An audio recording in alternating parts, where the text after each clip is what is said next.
If it could order coffee, it would order just coffee.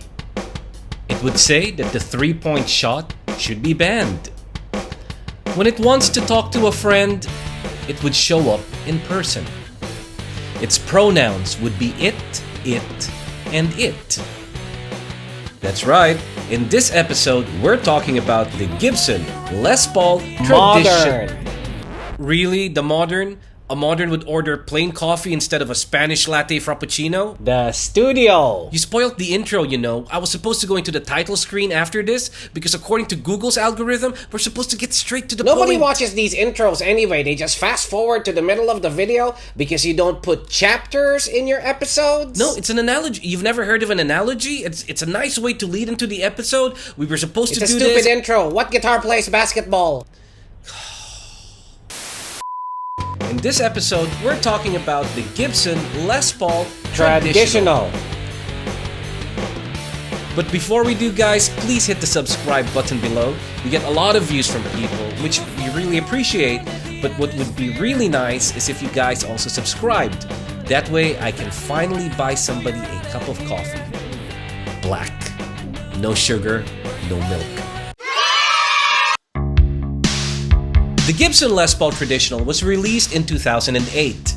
Before then, the available Les Paul models all had various modern features in one way or another, be it the push-pull coil split and coil tapping knobs, the weight relief, the asymmetrical neck, and so on. But many guitar players yearned for a Les Paul that was more faithful to the original late 50s models, and hence, the Les Paul Traditional was born. It came with a AA figured maple top body with no weight relief, a rounded 50s neck, 59 tribute humbuckers, and non-locking tuners. It was basically a contemporary version of the late 50s Les Paul model, if you exclude the more exclusive Les Paul Vintage re-releases. So of course, the Traditional proved to be a very popular model, and many guitarists were quick to buy it in hopes of getting as close as possible to the real Gibson Les Paul tone and feel. But in 2020, the Traditional was discontinued. Why? A new management at Gibson decided to reorganize the Les Paul range and make it somewhat simpler. From 2020 onwards, fans of the vintage specs now simply had to turn to the Les Paul Standard, which came in two variants, the 60s model or the 50s model. I already did a video comparing the 60s and the 50s Les Paul standards. You might want to check that out if you want to learn more about the differences between the two. But to get back to the narrative, it would now seem that those interested in the old school feel of the 50s Les Paul now simply had to shift their gaze from the Traditional model and on to the 50s standard model. But are they the same? Well, they do have similarities. To begin with, they both have a hefty weight, because neither comes with any weight relief. Both also have a mahogany body with a maple top, and the neck on both is that thick 50s style neck that you either love or hate. But they do have quite a few differences as well. The pickups could be different. The last run of the Traditionals and today's 50 standard both feature burst bucker pickups, but there are some Traditionals that came with the 59 tribute humbuckers. Now both the 59 tribute humbucker and the burst buckers are designed to emulate the 50s Les Paul sound, and if you ask me, both sound pretty good. But if you're asking which one of them gets closer to the real genuine article, I can't really tell, because I can't compare without having a real 50s Les Paul, and I don't. Why not? Because they're as expensive as a penthouse in a really fancy building. I mean, depending on the condition of the guitar, a real genuine Les Paul from the 50s could go over $500,000. Why would anyone pay that much for a guitar? Ooh, that's a question for another episode. But in this episode, let's just live with the fact that I don't have a 50s model to demo to you guys. But what I do have for this episode is a 2014 Les Paul Traditional, which was lent to me by my good friend Omar de Guzman. Omar plays guitar in a band called Sisa, and this has been his go-to guitar whenever Omar feels like he needs a rich, thick tone. So this guitar came out in 2014, that's why it has the 120th anniversary badge on the 12th fret. It's pretty much stock with a minor cosmetic change, which is he took out the pickup covers to give the guitar that exposed humbucker look. Looks cool. Yeah, I think so too.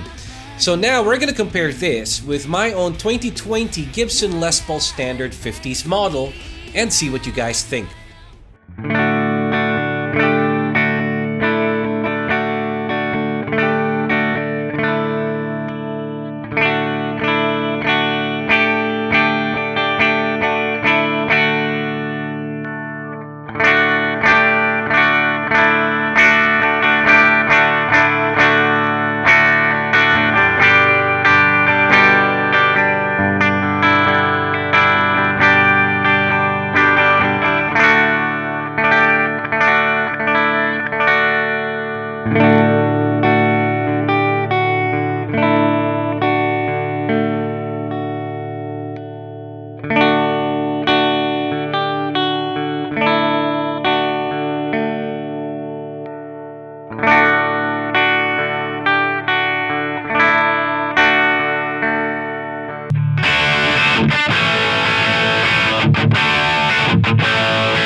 I found the tone on my own guitar, which is the 2022 Gibson Les Paul Standard 50s model, to be a little bit more versatile, whether it's clean or dirty.